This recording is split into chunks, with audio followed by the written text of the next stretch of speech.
Hi everyone, it's Jay here, and today I'm going to review some of the manga and manhwa I read last month in May. I read 13 volumes, which is one less than last month. Most of the volumes I read were a continuation from series I've started previously, but I also started and finished a new series as well, which I absolutely loved.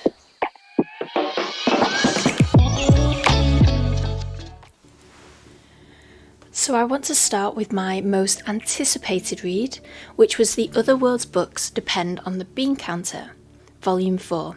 I've been waiting so long for this volume because Volume 3 came out in May 2023, so it has been a 10-month wait for this. It did not disappoint. So for those who haven't picked this up, the story follows Kendo, who is dragged into another world when he tries to help stop a girl from being dragged into that world. She is the holy maiden everyone in this new world has been waiting for. Whilst he is a tag-along no one was expecting, he ends up working in the finance department because that's what he's good at. For a more in-depth review, check out my previous monthly review as I go into more depth there. So in this volume, there's a massive discussion in front of the king about the future. I won't say more, except that it was a fun read, and Kendo really stood out in this scene. He stood his ground and used logic to support his arguments. Arash and Kendo make a big step together, and Arash's glare, it is next level. I love that glare in this volume. He is so protective of Kendo, it's really sweet, and I like that aspect of their relationship. This volume moves the story into a slightly new direction, and I thought it was a good move by the mangaka because a new goal has been put into place. You feel like progress is about to be made, and it stops the story from stagnating in the same location, with the same characters and day-to-day activities, which worked really well for the first 3 volumes, but I like this fresh change in the second half of the volume. I've made a few guesses about what I think is going to happen to the Holy Maiden and Kendo, but I won't say them here because I don't want to ruin anything, although I am most likely going to be completely wrong. Sadly, there is no release date out for Volume 5, so who knows how long we're going to have to wait for that. Sticking with BL fantasy manga, I also read Lullaby of the Dawn Volume 3. What a book! Big revelations are in this one, which I won't mention here. All I'll say is I did not see it coming. Elva and Alto have lots of sweet moments in this one, like when Elva tells Alto about his past and he just sits and listens. So sweet.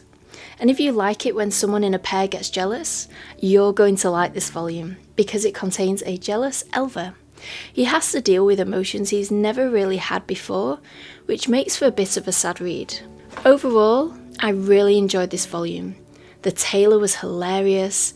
It was a roller coaster of emotions with big, oh my god moments, and I cannot wait to pick up the next volume. Partly because it ended on a bit of a cliffhanger, and I thought the last page was a bit sad. Volume 5 is out at the end of July. Oh, and I have to say, I love the cover art. The colours are absolutely beautiful. I also read volumes 4 to 8 of Yona of the Dawn. I am loving this series. The covers are fantastic. Look how cute these ones are.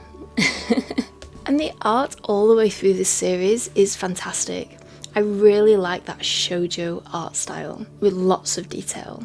I don't want to give any spoilers, so I'll just say that after what happened in the palace in previous volumes, Yona is out in the world with her bodyguard Hack and Yun, who really doesn't like Yona at first.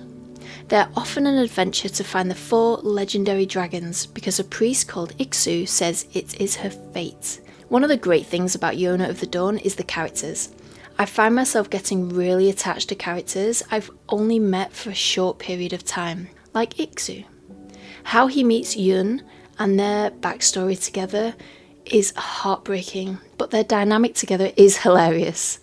So when Yona, Hack and Yun go off to find these 4 legendary dragons, we get to meet lots of different people, and each dragon has their own unique character, backstory, willingness or unwillingness to go along with their fate. I loved these volumes. No matter how sad the story gets, I always find myself chuckling throughout the volumes and smiling because the characters just have a way with each other that brings joy to the story. I just want to mention Hack, who is such a supportive character to Yona. Yes, he's protective of her, and at times really doesn't want her to do something because it puts her in danger. But she's strong enough to go through with it anyway, and he loves her for it even more. He's literally shaking with excitement at one point because he knows she's going to pull off this dangerous task. And bless him, he's pretty obvious at times that he likes Yona, and she just doesn't see it. I cannot wait to see where their relationship goes. We also get to see more of Suwon in the later volumes and what he's doing on the political stage. His character is written really well because obviously we want to hate him, but he keeps doing good things and it is so frustrating. I want to keep hating him, so I will. But I love that he's not written as a black and white evil character with zero character complexity, because that would be kind of boring. I can't wait to continue reading this series. I read another BL series in May called On or Off. This series is about a guy called An, who along with his friends have set up a business that An presents to a large company, and one of its directors directs Kang. It goes horribly wrong, and to cut a long story short, An and Kang end up sleeping together for all the wrong reasons. Kang does not come across well at all in volume 1, and I kind of hated him. So after mixed feelings about that first volume, which did end on a positive because Kang actually talks to An about starting over, which is necessary because the large business actually took on the business startup, I read volumes 2 and 4 and I enjoyed them much more than the first one. Mainly because Kang isn't such of an ass in this one. Volume 2 was a good read with lots of confusion of feelings on the main character's parts. Volume 3 switches to Kang's point of view and we get to see scenes we've already seen but from his point of view, and this was so necessary. It was interesting to see how Kang actually feels, and it also allowed us to see more of Secretary Cha, who is a godsend in this story. These two need her there in the background, making things work. There needs to be a big warning on this manga though. You will get secondhand embarrassment and it will cripple you. There are some seriously cringy moments throughout all 4 volumes, so beware. Overall, I ended up loving this series. Kang and An are surprisingly sweet together, and apart from the events in book 1, or maybe because of it, Kang is very caring of An. But I was left seriously confused. I thought volume 4 was the last one. It was released in July 2023 in English, and there's no sign of volume 5 anywhere. And it could have ended at volume 4, quite happily, but instead, right at the end, something happens that then threatens what has been established between Kang and An, and I don't understand. If there's going to be a volume 5, fine. This is good plot development, but there's no sign of another volume, and if there isn't one, it makes the ending of volume 4 terrible. Let me know in the comments below if you've heard anything about volume 5 and any potential future releases. Last but certainly not least, I want to talk about Mars Red. It is a 3-volume series set in 1923 Japan, where vampires exist, but their existence is hidden from the human population. The government creates a unit within the army called Code Zero, in an attempt to hide and curtail the vampires. The story starts with Aoi, a reporter whose friend Shutaro died whilst on duty. She's the only one who believes he is still alive, and she strives to find out what really happened. And in doing so, she bumps into vampires and Code Zero multiple times. That's all I will say about the plot, because I really recommend going out and reading this manga. It is well worth your time, because the art is fantastic. The lines are clean, and the character design is just great. Look at the covers. I love the covers with their bold red and black colouring, and it's fun to see the characters together like this.